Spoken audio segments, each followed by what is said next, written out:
Welcome back. I don't know if it started. Welcome back to Toxic Bubblegum. I'm Bubblegum. Welcome back to Unsolicited Oh Advice. shit, I didn't do the fucking intro. I'm Toxic. I'm Bubblegum. We're sorry. Shit. Nice. Well. Our theme today is villains. Yeah, like the villain of my own brain that fucking doesn't let me do intros. Do you want me to switch it out to like a lit quote? A lit quote. Yeah. Oh. Being your own worst enemy. Timely reference. Timely reference. Wow. God. We're done. That's the whole podcast. We're off to a great start here. So you have a quote. I do have a quote. As it turns out. I have been sometimes way too attracted by my own villains because in a way they seem to hold the secret to the heart of the narrative. That's by Peter Straub. Yes. Straub? I think it's Straub. Straub. But something. Who knows? It's Straub in Saw 4. Well, that counts for something. There right? we go. We'll go with that. It's like a different guy, but that's how they... It's okay. It's fine. Okay. Close enough. Timely reference. Yeah. We're really hitting the nail on the head here. Yeah. So part one. let's just start. Let's get into this. So part one is what is a villain? As it turns out, it's good to know what a villain is before discussing a villain. Yes. So the dictionary defines it as a character in a story or play who opposes the hero. So the hero being not maybe a literal hero, but your protagonist of the story. Actually, no. Oh, that's true. In this instance, it does actually refer to the hero of the story, because antagonist refers to the protagonist of the story, which is one of the points that we're going to be touching on a lot today. Is the difference between those things? Yeah, the difference between... I was going to say between a hero and a protagonist, but we're doing the opposite of that, because we're focusing on the difference between a villain and an antagonist. So, let's flip-flop that around a little bit. Yeah. So now... So, traditionally, the villain would be the antagonist of your story. But in a more literal sense, it's someone with villainous intentions. Right, it's usually somebody who means harm or means to either get in the way of or destroy what your hero is working towards. Yeah. Like the villain wants to thwart them in their attempts for that. And it's important to note that the focus of this episode is villains and not antagonists, which we will do in a different episode. It's also important to note that our thing is not monsters, because if it were... I would just talk about Terry Nation all day. Oh, no, because he creates my favorite monsters. He's my favorite monster dude. Big monster dude? Yeah. Thanks, monster dude. Talk about him in August. There we go. For his birthday. Hey! This is a birthday present. Yeah. Not this one. That one. Yeah. Because he'll totally know who we are. Also, he's dead. Oh, good. Glad. So good! Hate to break it to you. Oh, shit. Everybody's dead. He wrote for, like, the classic Doctor Who. Oh, God. I don't know who's dead and who's alive. It's a mystery to me. See, it's the villain in my brain who keeps me from knowing anything.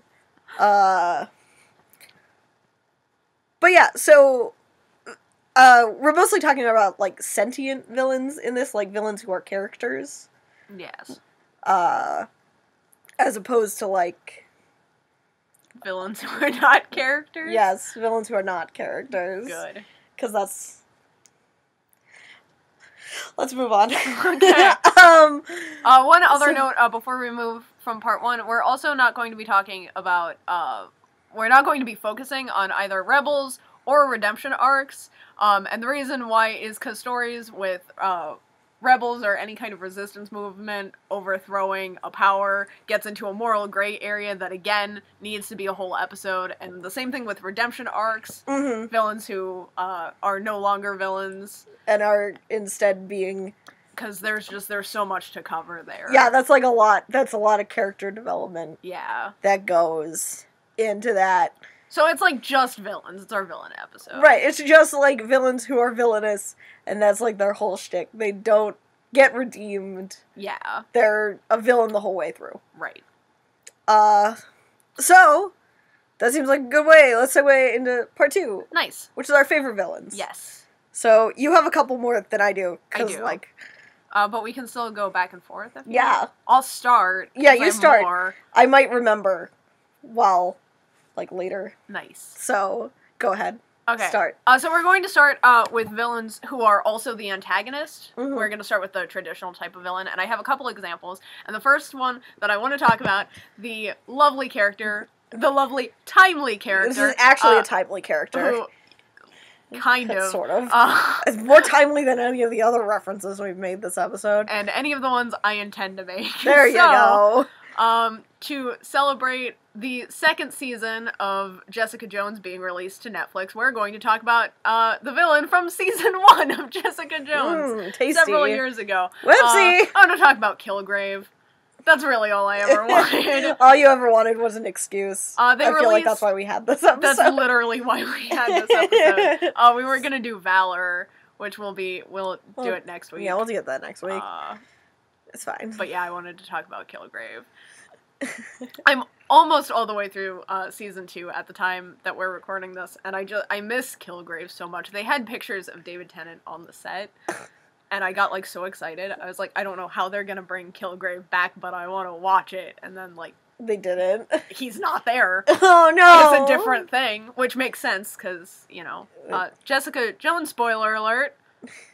Oops, he died. Oh. No, Whoopsie. but Kilgrave is one of my favorite villains because he has, like, everything that I look for in a villain. Mm-hmm. And it's, especially because Jessica Jones' Marvel series, it takes place in Hell's Kitchen, and what I love about it so much is that because of Kilgrave, like, the whole first season is more like a psychological horror show than it is, like, any other kind of show. Like a superhero show. Because it's got, like, kind of a film noir-ish vibe, you've got the PI and everything, but it's, like, it's very dark, and that's almost entirely because of Kilgrave. So he's a villain, he's a bad dude, his superpower is he can tell people what to do. Mm-hmm. That's his whole thing. He'll be like, do this thing, and then they have to do it. Like, and it's, like, psychologically, it's very disturbing anyway. But then, just, like, they do a really good job of introducing you to his powers, and he was in a relationship, question mark. He was in a very unhealthy relationship with Jessica, and she thinks he's dead when the show starts. So the first season is finding out that he's still out and about and doing these things to people, and it gets very unsettling throughout the series, and it's just like he's got a cool power that he uses in a terrible way, and there's like this one point in the show where you feel so bad for him. And it's like, which is something that we're going to touch on a little bit later, is that like most villains, even when they don't have redemption arcs, even when they're not in any way redeemable, a lot of the best villains have one point where you do feel sorry for them in their backstory, if nothing else. And we get to see how he got these powers. His parents were experimenting on him when he was a child. Jesus. And the way that he describes it, he was just like a test subject to them, and you feel like just awful for this kid.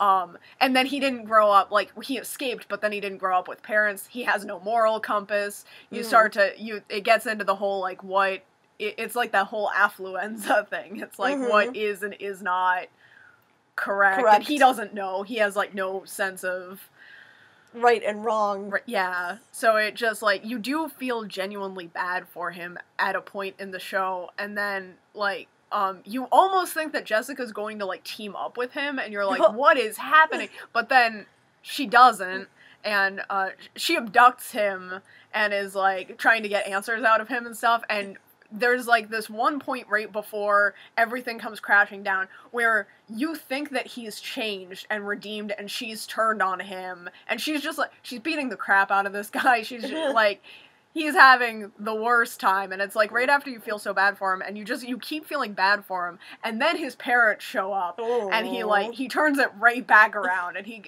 he's, like, I don't think I've ever felt that sorry for a villain, and then immediately gone back to hating him so much. Like, it's amazing. And I'm biased. You like David Tennant. I really like David Tennant. A lot, as I understand. It was also very confusing for me, because it's like, Kilgrave, from, like, the source material, like, is terrible and freaked me out and stuff. But then, like, I have such a huge crush on David Tennant. And it's like, watching that first season just confused me. I was like, I don't know what I'm feeling right now. Like, I'm looking at you, like, in the face, and I'm like, yes, but everything else is bad. And, like, this wasn't the first time I went through this, because David Tennant also played Barty Crouch Jr. in the Harry Potter series, which was what I knew him from. But that was, like, one of my least favorite Harry Potter characters, and it's like, I don't understand why I think you're so attractive. I don't like it. This doesn't reflect my actual opinion of you.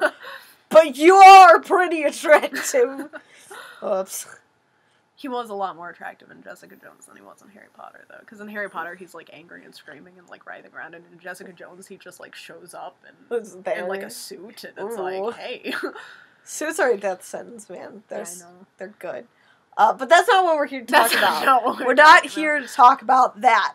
That's a different thing entirely.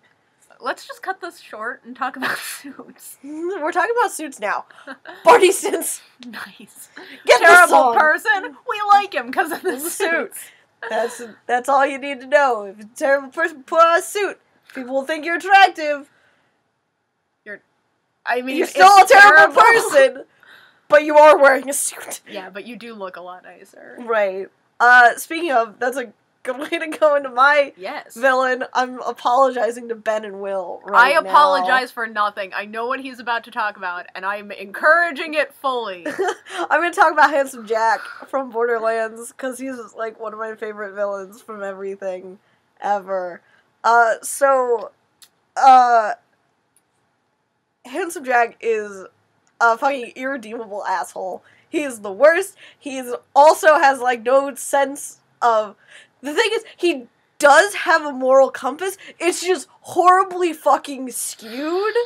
Like, he's doing all these really fucked up and terrible things, but he's convinced himself that he's a hero for doing it, which is probably one of my favorite villain tropes, is, like, one that is so delusional, in their, I don't want to say...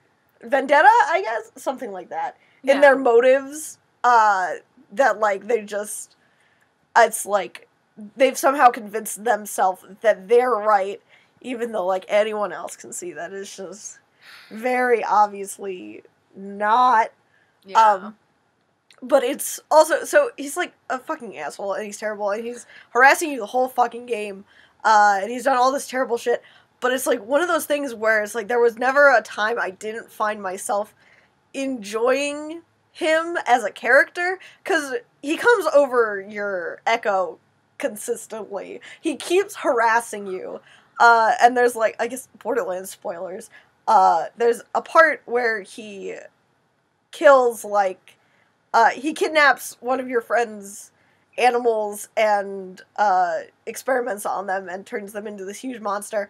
And you are able to, like, fight it and, like, tranquilize it, and then he, like, sets off, like, an explosion collar around his neck and kills it.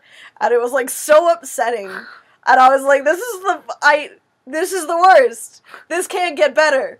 And then, like, you finish the fight, and it's like, you have this big scene, and it's like, it gives you, like, a minute or so, and then you're walking away, and Handsome Jack comes over the echo again, and he's, like, playing a violin really badly, and he's like, I thought I would play you a sad song for your loss, and I was like, God damn it! That's funny! This is a legitimately funny thing that's happening. So it's like, yeah, it's, like, it's just that kind of comedic timing that the game has, that, like, really makes a villain enjoyable. I hate him. I hate his guts. He's terrible. But I also love him as a character. He's real good. That's fair. You get a very satisfying conclusion with that whole thing. He also has, like, if you just, like, let him talk at the end of the game, he'll go on for just, like, minutes, and, like, you can just, like, stare at him in the face while he, like, is ranting about all this stuff, and it's just, like, how much dialogue did you have to record for this? But yeah.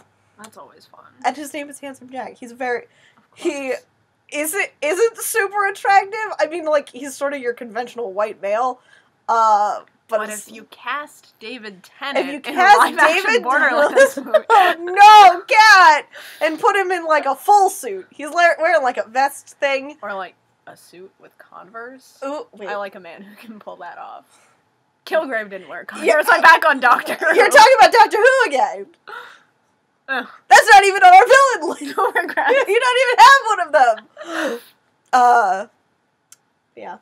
Oh yeah, I should have talked about the Master. You still can talk about the Master. And GLaDOS. I love GLaDOS. Like, it's so weird, because, like, I saw Handsome Jack on the notes thing, and I didn't even think about it, but then you said Handsome Jack, and it's like, I'm not, GLaDOS isn't on my list. Oh, GLaDOS is so good, She's my favorite game villain, for those of you who don't know. Because she's beautiful, yes. and wonderful, and a potato. Yes. Portal never gets old. And, like, it's not so much the comedic timing, but I love the dark humor in Portal, like, so much. What's the one, You can donate one or all of your vital organs to the Aperture Science Self-Esteem Fund for Girls. There's also the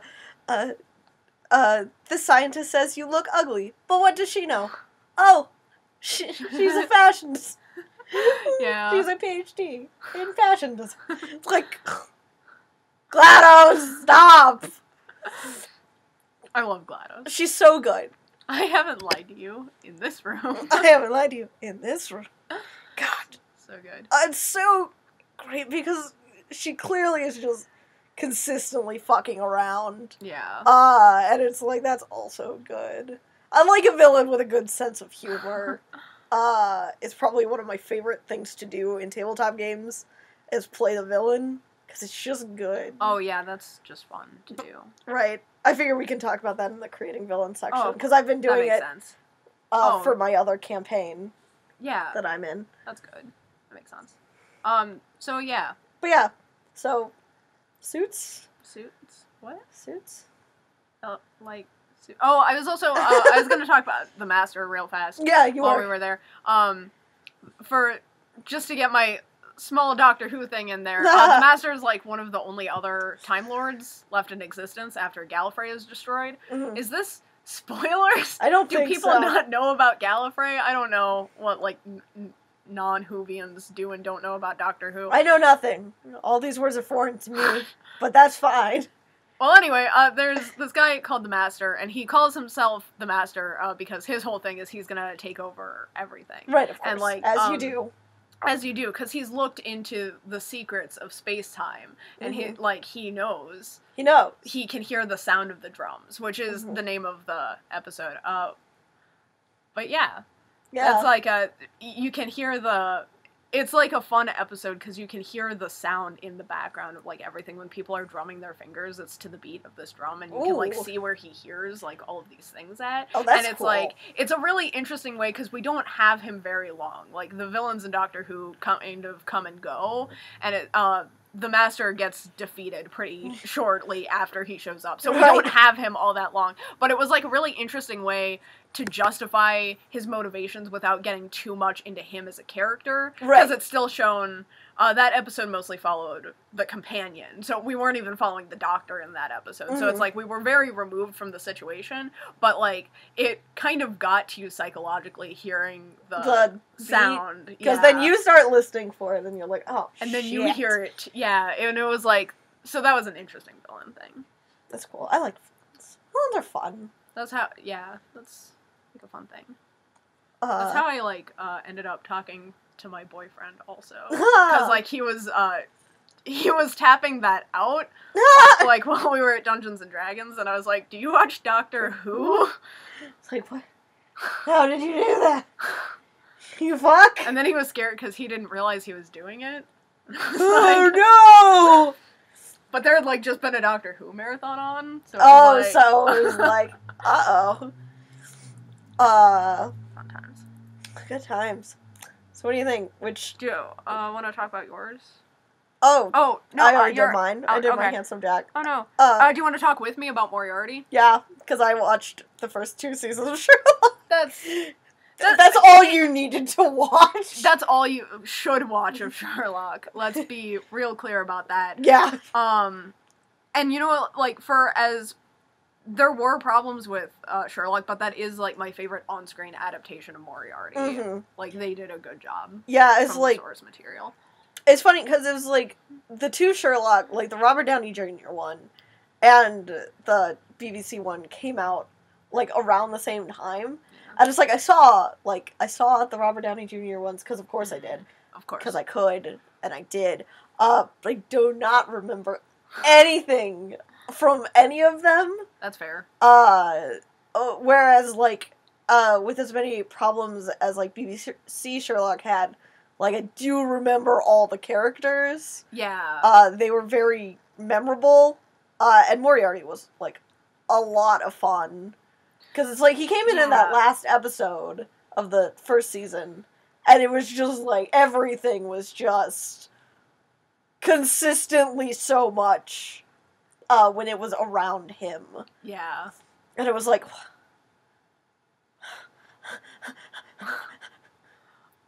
I do feel like, my favorite thing about the BBC Sherlock is I feel like, while still updating the stories, it stays the most true to the tone of what was going on in the books, which was nice. And I think I love, because it's like, it's in a new modern age, but they just captured Moriarty's motivation is just he's bored. Right. He just wants to screw around with stuff, and it's like... Right, and it's like, if you're gonna screw around with stuff, you might as well go big or go home. Yeah. Which he does in the most dramatic ways possible. He's such a drama queen in the BBC show. Like, it's good! And it's one of those things, because it's like, all villains in... like, old detective stories were such drama queens, and it's like, they did a good job of making Moriarty a drama queen without making it seem out of place. Right, and like, it didn't seem like it was, I mean, like, he was over the top. Yeah.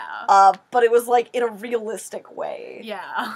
It wasn't in, like, it didn't break the reality of the show, by having him doing all these absolutely fucking ridiculous shit. Yeah. But I was like, Moriarty was definitely one of the best parts of the show, I think. Absolutely. I was like, I feel like I wanted to like Irene a lot more than I did. That's fair, I guess. I really liked Irene, but at the same time, like, see, it's so hard because it's like she was in a very low percentage of the stories. Right. But I felt like there were other characters who had as much screen time as she did, who were also, or, like, more screen time than she did, who were in the stories as much. So it's like, I think if we'd seen her for a few more episodes... Right, it would have been... It would have been better, but... for sure. Nope. I'm not allowed to have female characters. Yeah, that's a whole other Moffat-related... That's a whole... We can't have female characters or nice things. Let's get into real-life villains, which we should steer away from, or we'll get political. Right. Again. So, my last villain, who is just a villain, right, but who gets a little bit into that moral gray area we're talking about, is Jigsaw. Love Jigsaw. Like, Jigsaw is one of... I had to bring up a horror movie. No way! And I had, like, a lot of choices, but it's like, Jigsaw's motivation is just so interesting, because he also genuinely thinks that he's in the right. Right, because... Like, he's saving people. And I think it's one of the most interesting things in the Saw franchise is how progressively, like, through the series, people also believe they're being saved. Yeah. Like, because, like, Amanda's whole thing. Yeah, Amanda joins him. Right. Like, as his protege, because she's in one of these traps, and she feels saved. Right. So it's like, it justifies, in a really sick way, what he's doing. Because it's like, not only is the concept there, but there are survivors who agree with him. Right, which is fucked up. Man. It's like really messed up. It's really fucked up. And the other thing I really like about, the other reason I chose Jigsaw is because it's like, even though a lot of it is focused on the gore and the characters who are in the traps, we learn something new about him and his motivation in every single installment of the Saw franchise. Right. Like, it's focused on him as a character, even after he dies. So it's like, that's something that I think is really interesting. And it's really sad, because I feel like the fourth one had, like, some of the most interesting motivation, and the editing for that one is so bad. I mean, the fourth movie in general is just like...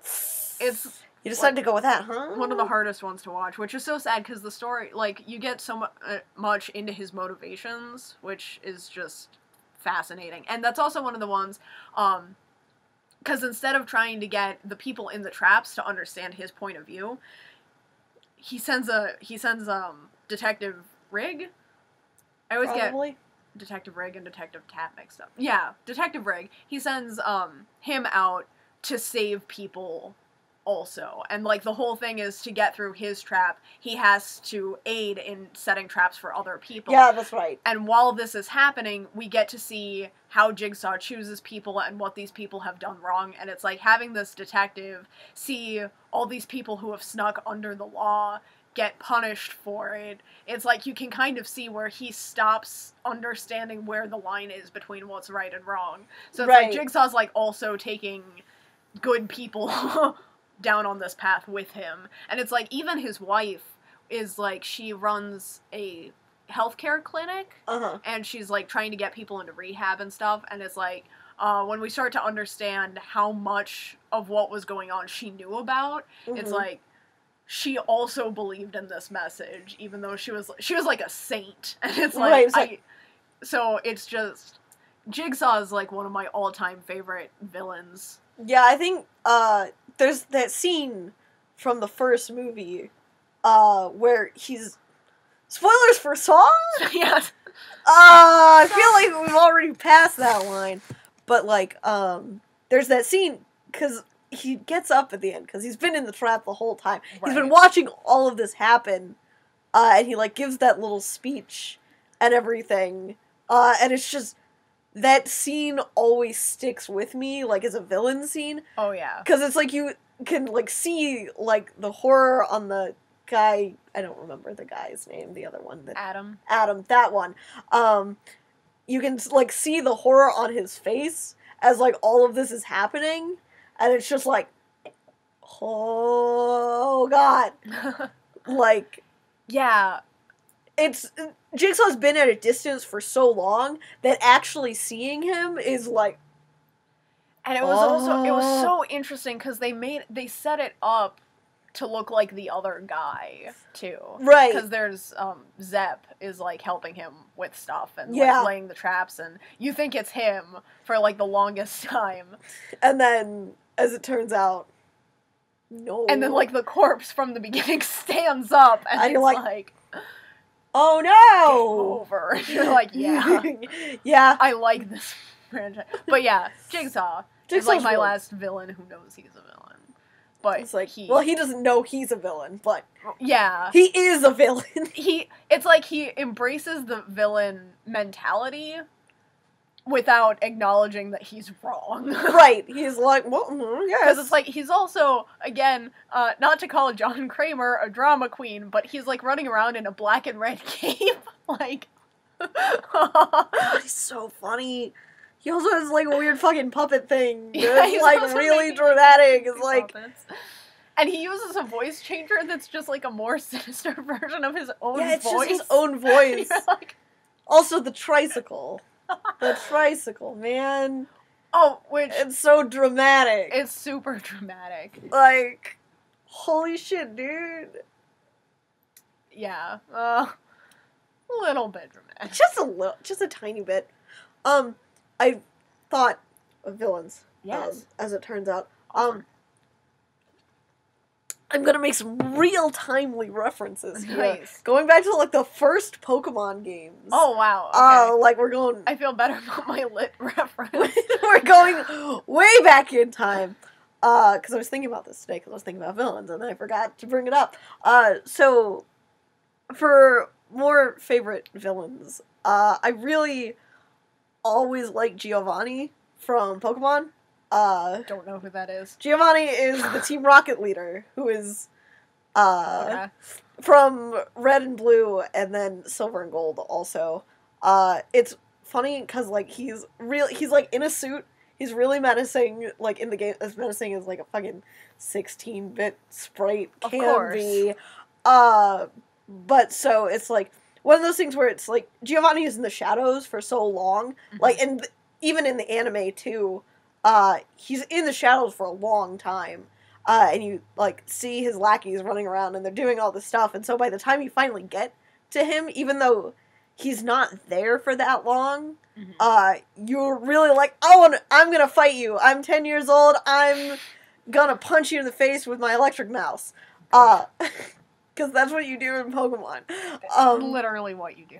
But it's like, even though, like, you don't get, like, the traditional getting to see the villain a lot and, like, watching their motives, like, you don't really get any of that with Giovanni. Mm-hmm. You just know all the things he's had people do. Right. And, you know that it's bad, right. So you don't need that much introduction to him to want to beat him up. That sounds very... I believe you. I don't remember any of the... I didn't play Silver or Gold. Yeah. I barely remember Blue, which I think is the one I played. I definitely played one of them. You had to play it because I think we gave it to you, and my red cartridge is broken. Yeah, so it had to be Blue. I think it was Blue.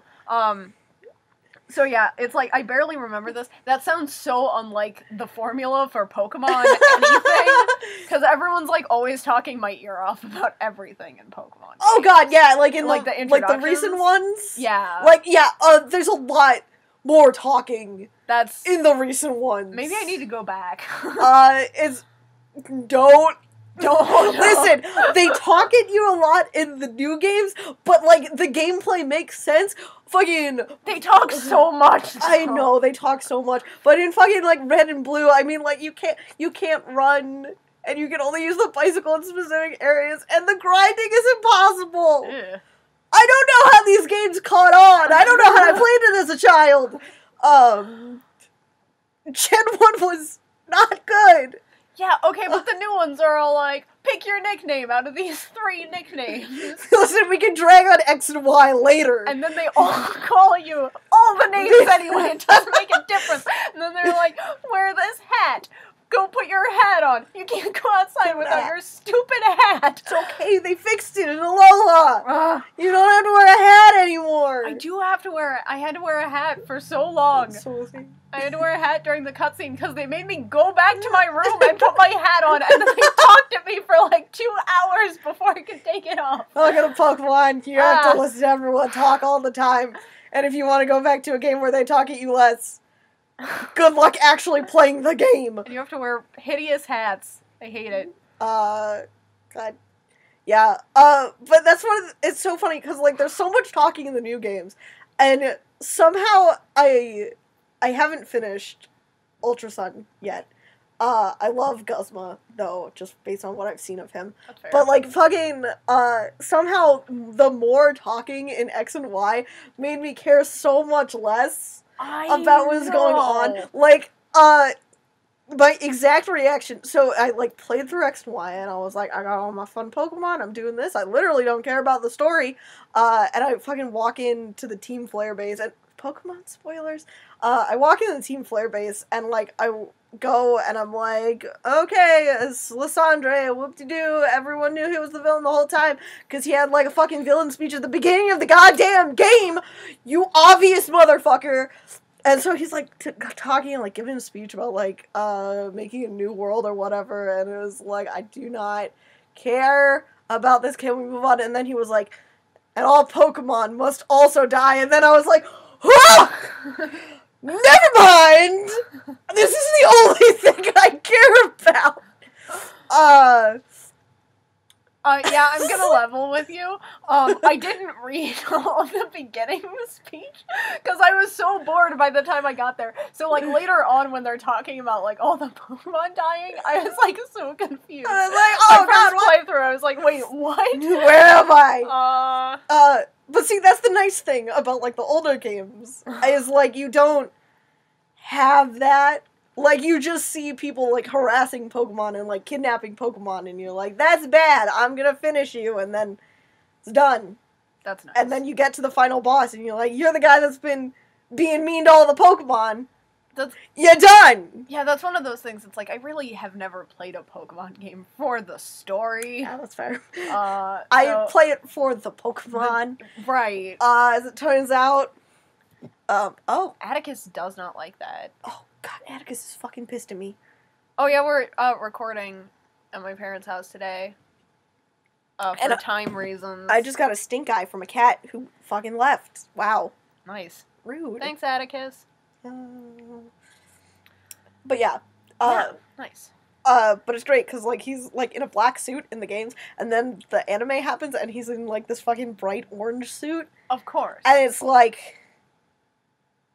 It was upsetting when I was a child. I was like, he's scary. That's a scary man. And now I'm like, who fucking dressed you this way? Did you consciously look in the mirror and be like, I need to wear my orange suit today. Not only today, but every day. My favorite thing, I don't know why. Here's, like, a fun random thing about me. My favorite thing about The Great Gatsby is that his suit is pink. For, like, the last big event to happen in The Great Gatsby, he's wearing this pink suit. So it's like, in all of the movie adaptations and everything, there are, like, varying degrees of pink suits. And, it's like, and in the game, if you play the old NES Gatsby game, you're, like, wearing a pink suit for the whole thing. God, that's so good. It's so good. Oh, I love that. Anyway. Got a little bit sidetracked. Yeah, a little bit talking. I have some problems with Pokemon. We all have some problems with Pokemon, but I love Pokemon. So yeah, villains, who are the protagonist, we're gonna talk about that a little bit. I want to start with Dr. Horrible. Because that's, like, the whole fucking story? Yeah, because he is, like, it's one of those things where it's, like, you could almost call him more of an anti-hero, because when you watch The Thing, he's, like, he cares more about issues than any of the good guys. Right. It's like, and he wants to take over, but he wants to do it for positive reasons. But he embraces the title of villain. He's all like, yeah, I'm a villain. He wants to join the evil league of evil. Yeah. And it's like, and it's so cute. I love Dr. Horrible so much, because anytime they ask him to do something wrong, he's like, he kind of backs away from it. They want him to murder someone, and he's like, I don't know. I don't know about that. But yeah, so he's, like, my favorite villain protagonist. Yeah, I really like Dr. Horrible, like, cause, I mean, like, the music's really good, and, like, the, just generally, like, I like the inversion of everything. Yeah. It's fun to look at things from, like, a traditional supervillain standpoint, and then, like, sort of flip everything around. Yeah. That, which I think it did really well. It really did, and it's one of those things, it's so much fun, because we're talking about villains today, but the hero in Dr. Horrible is such a jerk. And it makes the whole thing work. Right, it's like, he's such a, like, fucking selfish asshole. And it's like, damn it. Also, he says fucking stupid name. Captain Hammer. Captain Hammer, corporate tool. Tool. God. Nice. The hammer is my penis. Nice. Timely references. Speaking of timely references. Yeah. Here comes mine. Nice. So I'm going to be talking about Death Note. Very timely. Of course. Very recent. So that whole thing is, so Light Yagami, who is the protagonist of Death Note, he starts off as sort of a very moral gray, like, because he gets the Death Note, which, if you write someone's name in it with their face in mind, then they die. So he starts as, like, the first episode, he's like, I'm gonna use this for, like, good. I'm gonna, like, get rid of, like, all these criminals and everything, and it's gonna be better for the world. And then by the fucking end of the second episode, he's like, I'm gonna be God! As it turns out. And so it's, like, it follows his, like, descent into madness, where he becomes just a fucking murderer. And, like, the detectives who are following him, who are, like, the heroes, because they're, like, trying to stop him from murdering the world. And so it's, like, through the whole length of the story, you just see him get more and more lost to the idea of doing what is right, and more obsessed with the idea of doing what he wants to do. Yeah. I hate Light Yagami so much. One of my least favorite characters in anything ever. I was very excited when the end of the series happened, because he deserved it! I'm gonna recommend a story, and it's gonna be really weird, because I don't remember what the name of it is. I'll look it up for you. Yay! I think you should read it. It's like the exact opposite of that. It's the exact opposite of Death Note? It's yeah, kind of. This guy, it's not a Death Note, but this guy has the power to arrange symbols. Like, I guess it's supposed to be like some kind of modern alchemy thing, but he can arrange symbols onto paper to kill specific people, because the idea is that, like, everyone has this pattern that nobody else can see. So he has the ability to write, essentially, death notes for people. Of course. And the government hires him to kill people, and they give him, like, everything he needs to do, like, whatever. They give him a lot of money, and they're like, we'll keep you here, we'll buy you an apartment, we'll get you whatever you need, you know, whatever. And it's like, he does that for a long time, and then eventually he realizes what he's doing, and he does the opposite of that. It's like his ascent from madness. It's like, that's pretty nice. I would like that instead of Light Yagami, who I hate. Yeah. It's the exact opposite story, actually. That's good. And don't quote me on this. I think it came out before Death Note. Of course. I think. That sounds about right. It's from Everything's Eventual. I don't know when Death Note came out. I don't know either. I don't know when Everything's publishing came out, also. Whoops. So, I don't know anything. We're gonna say they came out at the same exact time. Nice. Because that's statistically likely. Yeah, it's very statistically likely. Yeah. Everything came out at the same time, if you think about it hard enough. I'm thinking about it too hard. Yeah, you think about it too hard. You overthink it. Oh. I talked too much. Brain died. Your turn. For my next timely reference, I'm going to talk about Dexter. Ooh, spicy. Because he is a serial killer. He's our protagonist. He knows that he's a serial killer and that that's wrong. Right. But he's like, that being... Actually, it's his dad. Because he, like, as a kid, is showing all the signs of being a serial killer, and his dad's a cop, and his dad's like, I don't know about this, Dexter. Like, this is a bad idea. And then he's like, but if you're gonna have these urges, you might as well kill people who deserve it. And then, like, his cop father trains him to be a better serial killer. Jesus Christ. To do good. So it's like, it's a weird situation, because you're rooting for him. Right, because he's killing bad people. He's killing bad people who have, like, gotten away with all these terrible things. But it's like, but also at the same time, you know, he's very in the wrong. Right, because he's killing people. And he's reminding you that he's in the wrong. Like, he knows it's not okay. Right. It's like, it's a very weird dynamic for a show. But it's good. I like it. It was a good show. It was a good villain. Right. He's a good villain because, like, he has understandable motivations. Yeah. Like, you see where he's coming from, but also you know that it's fucked up. Yeah, and it's so, that's like it's just a really interesting concept also, because there are other villains in the show who are objectively a lot worse. Right. So again, it kind of approaches that line of anti-hero, almost. Right, it's like anti-hero without ever being a hero, because, again, serial killer. Yeah. And then it's so weird, because it's like, he'll be having moral quandaries, where it's like, maybe I could quit, and then like, someone will do something, and you'll be like, go get him, Dexter, like, you get that guy. Dexter, do like, it! What's wrong with me, as a viewer? It's like, that's just how I know something. That'd be really funny if, like, no one else had that experience watching Dexter. Fucking Cat is just me. Cat's just a fucking outlier and should not be counted. Whoops. So yeah. And my last choice, I have like kind of a fun one that we talked about. This is getting out of like the sort of fantasy, more very serious villains and into this actually cycles back around to something that we were talking about a little bit in the romance thing.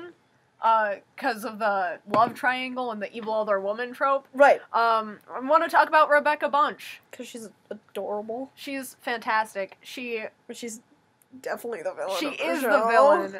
Because she's actively manipulating people. God, consistently. That's the show, honestly. She's manipulating people. She's, like, sabotaging relationships. She's just... And she admits it. Like, right, there's a fucking whole song about it, as it turns out.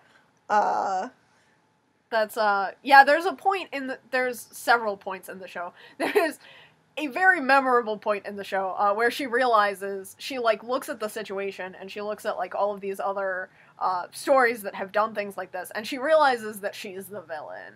And she's like, what I'm doing is not okay, I shouldn't have been doing this, it's already... Like, this isn't gonna go well for me. And it's, like, it's really interesting. And it's not... There have been points since then, especially the third season is a lot about taking responsibility for your actions. Mm-hmm. So she has a lot of other self-aware moments in that, where she realizes, this was bad, I shouldn't have done this. And she tries to stop, but it's one of those things where it's, like, when you get into those kind of patterns, it's hard... Right, it's... to pull away from them. It's an unhealthy habit, or, like, I guess, I don't know if habit is the right word for it, but it's, like, pattern. Yeah. It's definitely, like, it's, like, one of those things where it's, like, you know you should stop, but without, like, a clear path out, it's very difficult, and it's like, it's another thing, like, once you're on that path also, it's really easy for other people to drag you back on. Right. 'Cause she fixes herself a few times, where she's like, this is the path I need to stay on, I'm doing it, I've come clean about everything, and someone else will influence her to get back to doing the same kinds of things. Right. And it's like, and that's another theme of season 3, is how much of other people's influence can I blame myself on? Right. Whereas, like, even if these things have been done to me, even if people steered me this way, I still did these things, and how much of that responsibility is mine? Right, it's like, pointing the finger, and, like, trying to balance it out. And it's one of the most disturbing and somehow beautiful love songs comes in at season 3. It's called Nothing Is Ever Anyone's Fault. And it's just like, it's just people trying to justify, like, the entire situation. Oh, it's God. Like... That's a long situation to justify, as it turns out. Yeah. But yeah, so she's a fun... She's a fun villain protagonist. It's, like, one of those things, because it's, like, she's not... villainous in the way you would traditionally think. She's not, like, evil. She's not, like, actively trying to hurt people. Yeah. But she is still, by definition, a villain. And it's such an interesting... It's a good show. I like it. It's a good show. Everyone should watch it. Yeah. It also has good music. It does. As it turns out. I like it. Fun side note. Oh, yeah. Promo? I don't know if I'm supposed to be promoting just, like, random things I find online. I guess you are. No, but I'm going so. to. That's going to be my new thing. They have, on the Crazy Ex-Girlfriend site, they have a sexy getting ready shirt. Oh, and God. It's my favorite thing. Jesus Christ. They also have a hoodie. They have, like, a West Covina, only 2 hours from the beach hoodie. Oh, my God. Stop. I love them. They're so good. They're very good. So, part 3? Yeah, part 3. So this is the creating villains section. And we have some advice for you guys about creating villains. Because it's fun. It's fun to write villains. I always fall into this thing where I overdevelop my villains, and I'm like, I want to work with them more instead. Because villains are just fun. Yeah. Because you sort of get to let loose with them. Mm-hmm. You don't really have to worry about, like, following what is traditionally right, because that's not what they're there for. Right. They're there to get in the way and do bad things, and it's like, it's cathartic. What's the Devil's Rejects quote? I do not know. I like to get fucked up and do fucked up shit. Is that the thing? I mean, that sounds right. That sounds like a thing. Timely reference. Timely references this episode. Oh boy. But yeah, so you're on your own. I'm going to bed. Oh, good. Wait, no. But yeah, so you have notes. I do have notes.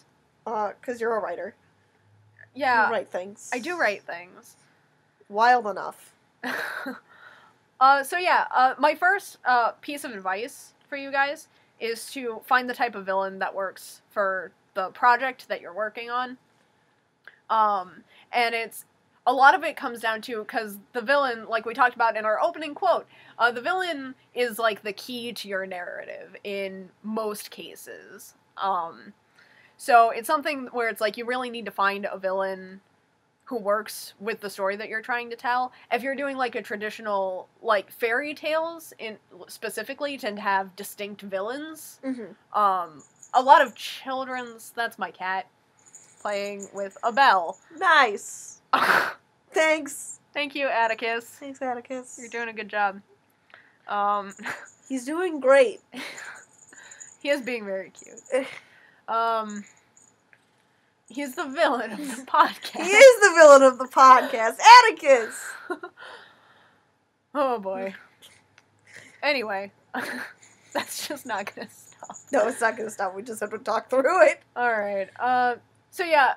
A lot of children's literature also has bells. Oh, no, cat! Also has very distinct villains, where it's like, it's less morally gray. Someone is in the right, someone is in the wrong, and that's, like, kind of the foundation. Whereas more adult speculative fiction, more mature stories, that whole rebellion thing that we were talking about, those are things that tend to have it's more of a gray area. Right, because, like, like, when you're learning about, like, morals and stuff, it's easier to understand at first when there's a clear right and a clear wrong, but the older you get, the more you learn that not everything is black and white, and that everything is on a spectrum, and sometimes your villains can have more, arguably better motivations to do what they're doing than your hero does. Yeah. It creates a lot of intrigue to the story, is the dynamic of who's right, who's wrong, and what does that mean in the scheme of things. Yeah. And I was not going to talk about this. I'm going to talk about it very briefly. Uh-oh. That's what I love about Game of Thrones. Oh, we got it. That's all I'm going to say. That's the whole thing. But it's like, it is a moral gray area. The entire show is morally gray. Yeah. As it turns out, because that's just... because, I mean, that's just life. Life is morally gray. Yeah. Except for, like, real-life villains, who we will not name, but do in fact exist. That's fair. Fuckers. You know the ones. And that's also something that works really well for horror, like we were talking about with Jigsaw. Because it's like, he's definitely a lot more, whereas like a lot of torture porn type films of the genre that have come out since Saw have been like, I'm gonna set up an elaborate trap, I'm gonna kill you, and it's gonna be fun for me. Where it's like, Jigsaw really is trying to save people. Right. He's wrong. But he is. But he has, like, the correct... His heart is kind of in the right place. His heart is, like, a little bit to the right. His actions have gone too far. They've gone, like, way off the map there, as it turns out. But I think that's why it was, like, such a... That wasn't why it was a successful series, because no one seems to remember that about it but me. It's okay. It was a successful series because of all the special effects. That's true. I like it. I think it was a good series because of that. Because the villain ambiguity was good. Yeah. But yeah, it's having the correct villain. Because it's like, if you have a villain that's like super out of place, it's very distracting. Like, if things get, like, super dark out of nowhere, it's like, oh god, this is not what I signed up for. Yeah. Do you have an example of that? I guess it's not an example of it not working. Madoka is like that. Oh, fuck. Madoka, I always forget about Madoka, and then someone brings it that's up, fair. And it's like, oh man. Madoka is very much, it starts, the first 3 episodes are, like, cute anime girls, like, fighting, and it's, like, you think it's gonna be, like, fine, because it's, like, super cute, and, like, everything, and then, like, fucking episode 3 goes, and they just axe off one of the main characters, and you're like, oh god! Not fine or super cute. No, it's and then they continue to focus on it for the remainder of the series, and everything just gets progressively worse. But I think that's a great series for deception.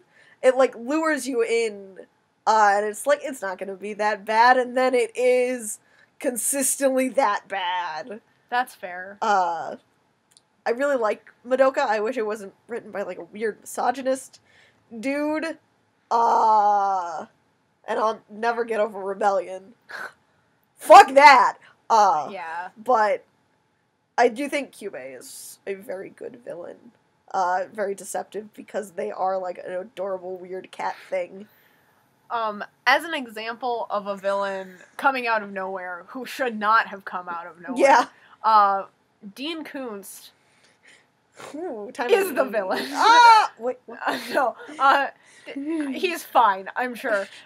He does this thing at the end of his books where it's like, if you read his books to the end, you'll probably regret it, because he has such great setup for stuff. And, like, 9 times out of 10, the villain doesn't make any sense. The one example, and I always talk about this, is False Memory, is so good. It's psychological horror, it's deeply disturbing. You're scared reading it. You're, like, on the edge of your seat, and you're like, holy crap, this is some good horror. And it gets to the end, and it's like, it was an internet scam, and you're like, what? And then, like, the therapist, the crazy evil therapist, who I guess also technically is kind of the villain, even though he's not the one that set the whole thing into motion. Like, the secondary villain / red herring guy has, like, also, he's made this woman, he's given her a phobia of Keanu Reeves, and she comes in with a gun at the end, and you're like, what? That's right. What am I reading? I forgot about the phobia of Keanu Reeves. And then they, like, I don't even know what her name is. They refer to her in the book as the Keanu phobe, and it's like, I can't.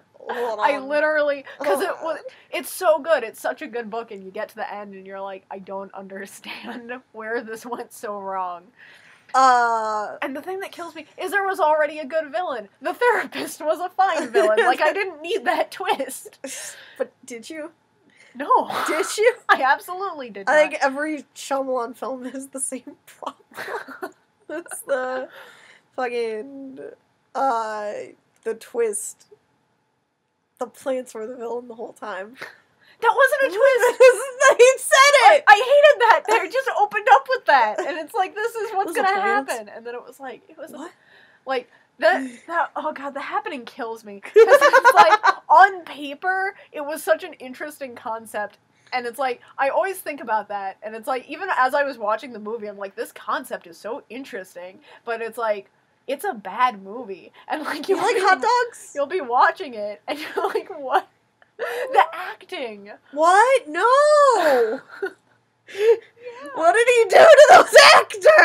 They're all good actors. That's the thing. Like, I've seen them all in other things.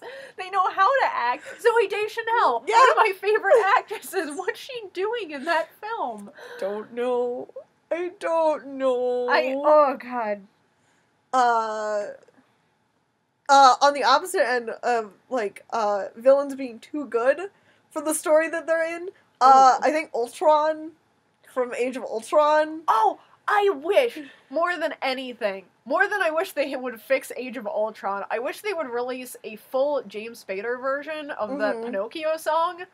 Oh god, yeah, it was so good. I would love that. Because they used like 30 seconds of it for the trailer, and I'm like, I'm into this. And then that was like the whole thing. That was all we got. And it's like, hey. God damn it! But yeah, it's like, that Ultron was too good a villain. Yeah. For the bad movie. Because it was just like, what? Huh? Why are you you're literally the only redeemable thing in this whole movie. Yeah. Yeah.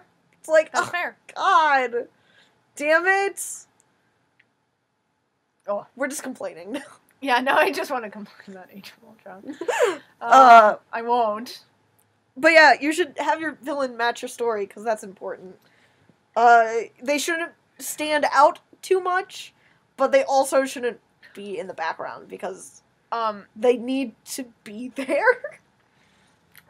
And something that I, like, a good example of a Dean Koontz villain, my only example of a good Dean Koontz villain, Velocity, because they're, like, the protagonist is bartender. Right. Is his whole, and there's this drunk friend that he has who's, like, always talking to people in the bar, and, so this guy starts getting, like, threatening messages and stuff, and, like, all the way through the story you're trying to figure out who he is, and he was, like, one of the people who was, like, in the bar in the first chapter, and it was just, like, it was, like, such a subtle thing, but it all tied up, and it wasn't, like, some random internet scandal. It wasn't an internet scandal, and it wasn't a Keanu phone. And it wasn't a hallucination with Jimi Hendrix. Like, I can't.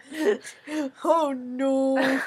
It also wasn't the plants. Yeah, it was God. So my next piece of advice for you guys is to only read Velocity and not the rest of the Dean Koontz. Hold on. No. Well-rounded characters. We talk about how your characters need to be well-rounded all the time, but villains are also characters. They are also people. They also have, like, good things and bad things. Right. It's, like, one of those things where it's, like I said, I tend to overdevelop my villains, because I like them a lot. Yeah. But it's, like, it's important that, even if their motivations are wholly unethical, like, just completely, it's important that it's, like, you know how they got there, you know what's going on in their life, because it's, like, unless the thing is that they're obsessed with what they're doing, they, like, have other things going on. Even if they are obsessed, they have other things going on in their life. Like... And that was something that I really liked about Moriarty, was because, like, he would just, like, take calls and stuff for schemes we never got to see on screen. Right, it was, like, something else was always happening. Yeah. It's, like, his existence was not limited to the screen. Yeah. Which I feel like is a big pitfall. But yeah, it's... My general rule for writing villains is you have... It's like the inverse of doing a hero, which is you have 3 redeeming qualities and, like, 1 or 2 flaws. I do the opposite, where it's 3 bad things, and then, like, 1 or 2 redeeming qualities. Because, like, that's just how people are. What if? Hear me out. The plants. What if you had no redeeming qualities? but they looked like David Tennant. Shit! And they wore a suit. I think you and you alone... Well, apparently you can have no redeeming qualities as long as you're an attractive white man. That's the rule. Right, as long as you're an attractive cis white man, then nobody cares. Yeah. I think. That's true. That's sadly true. Bam, I got... I'm being called out. I'm being called... It's okay. We're all being called out in some way. Because I went to see Into Darkness so many goddamn times. That's true! Literally just because of the attractive white, sexy British guy. Yeah. Not in a suit. Not in a suit. In a space suit. In a suit. There you go. But that was also another good example of, because, for as much as they destroyed the source material, and for as bad of a movie as it was to anyone who cares about Star Trek, I will say that Into Darkness, Khan was a good villain. Yes. And not just because he was Benedict Cumberbatch also, although a little bit, because he was smoking hot. Like, that shower scene, that 17 cutout seconds of... Yeah, Jesus Christ. I forgot what I was talking about, honestly. Whoops. Ooh. Khan. Yeah, you were talking about Khan. Because there's that line in there, is there anything you would not do for your family? Where it's like, you get to see everything that he's done. He's had kind of a good reason. Right. At least in his mind. In his mind. There were better ways to go about it. I think that's one of the things about a villain is, if you're writing them, well, I guess this sort of goes into the motivation section that's next, is if they can have a good motivation for what they're doing. They can have, like, a solid, like, this goes back to, like, Death Note, with the wanting to purge the world of evil so no one has to live in fear anymore. Mm-hmm. But murdering everybody is a bad way to do it! It's bad! There's a thing, there's, in Tales from the Gas Station, there's, like, the religion. Yeah. Where it's, like, called the Mathematists, and their whole thing is that the best things that you can do from a moral standpoint are to create sustainable happiness or eliminate sadness. Uh-huh. And because the more happiness you have, the less sustainable it is, the only way to do true good is to destroy the planet. So it's like what? Oh, hold on. So yeah, that's like another one of those fun moral. Those fun questions. Moral. I have good intentions, but I'm also a fucking idiot with no morals. Fucking. Before we do move on completely to motivation, my last thing that I want to say on well-rounded characters, I want to tie back what we were talking about with Kilgrave. You usually should feel some sympathy or connection to your villain at some point. Right. And this is less the case when you have the more distinct, like, fairy tale type villain. Right.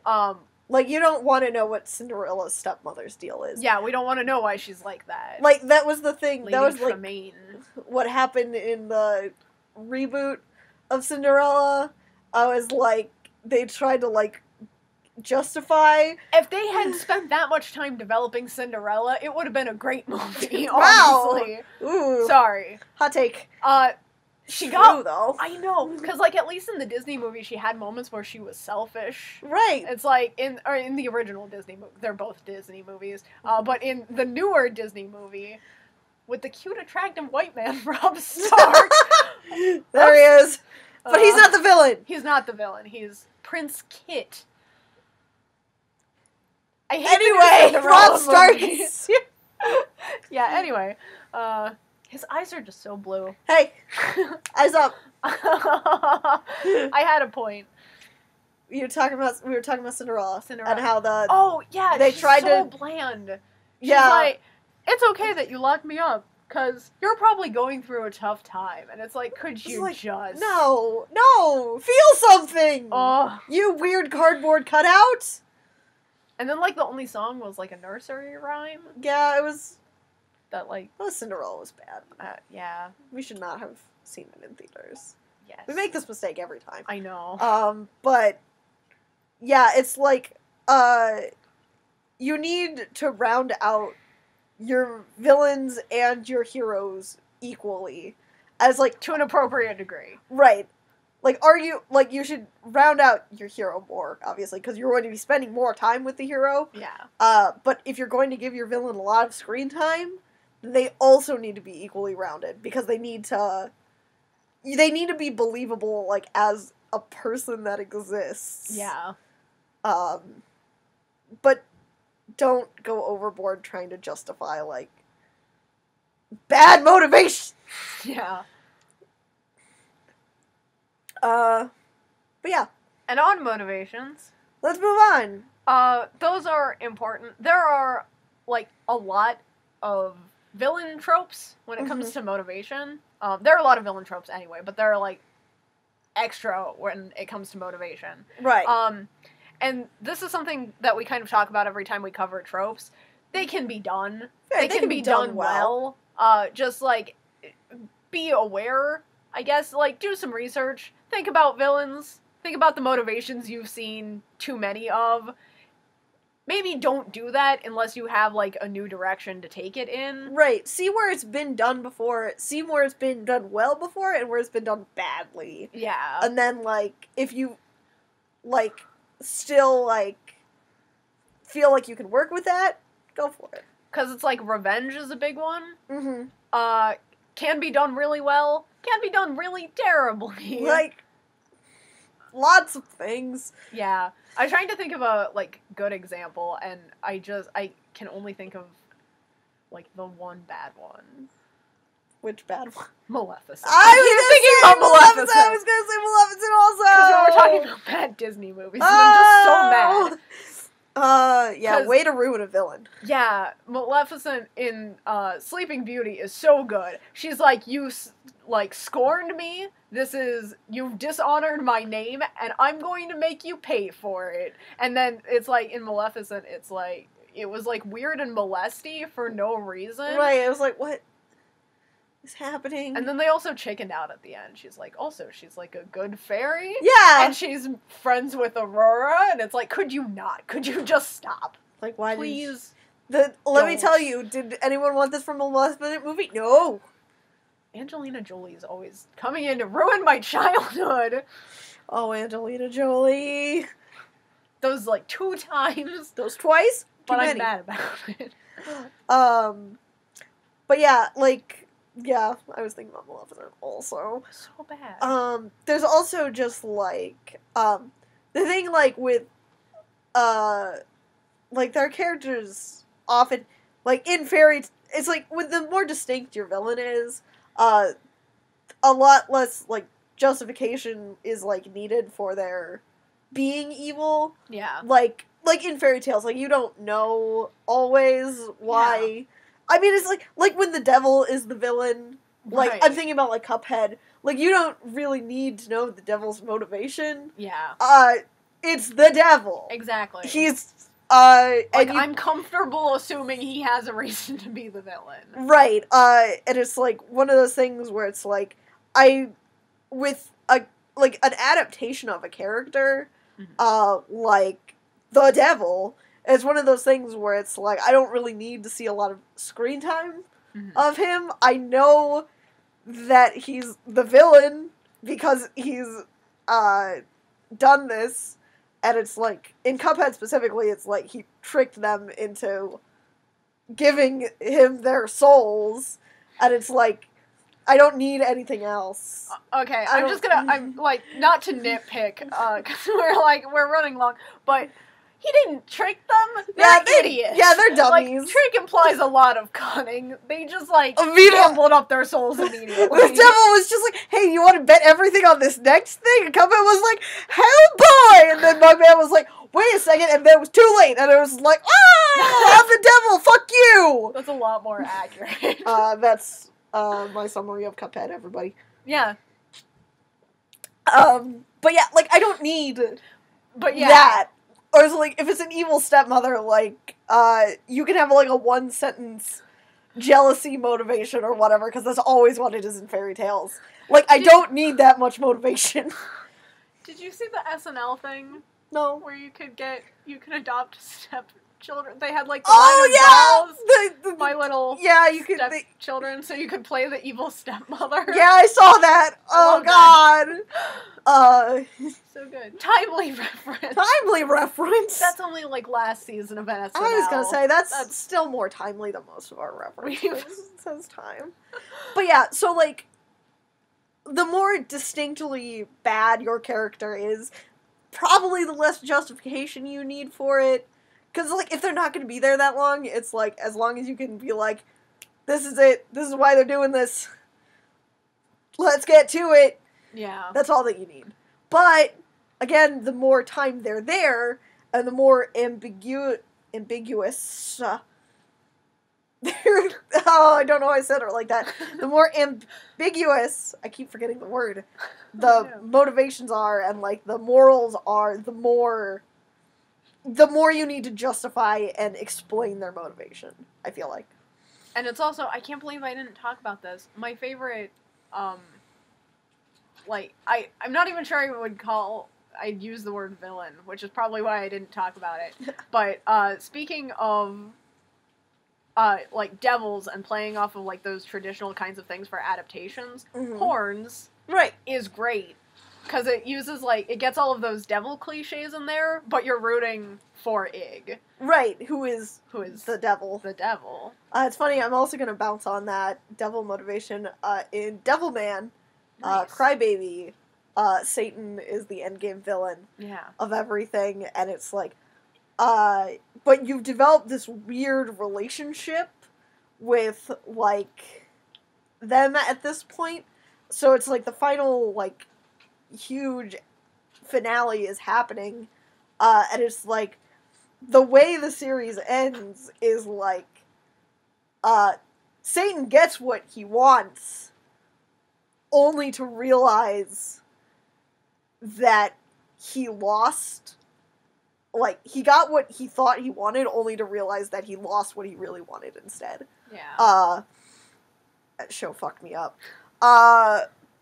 But it's, like, one of those things where it's, like, so again, this was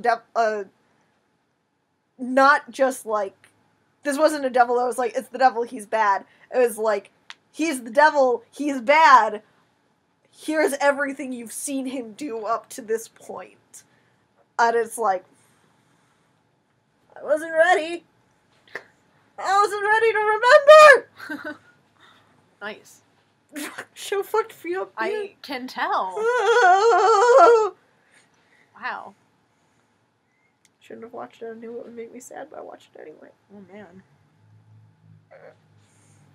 Speaking of devils and shows that make me sad, but not the sad part, because I want to end this on a lighter note. Hey! Let's talk about the robot devil.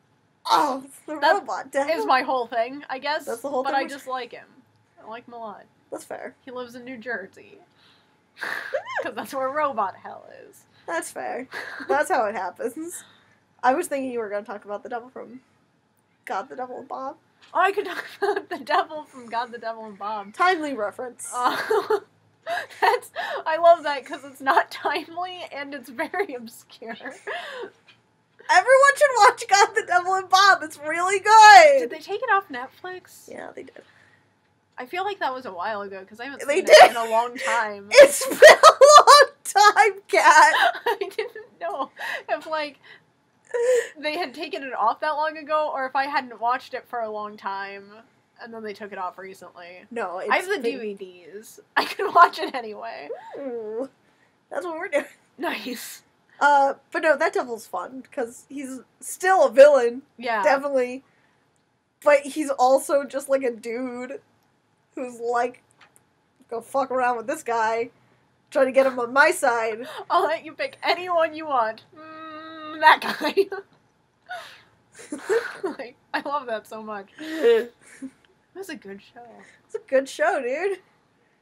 Oh. But yeah, motivation is important. You should have your motivation clearly outlined, but you don't need to go into that much detail with it all the time.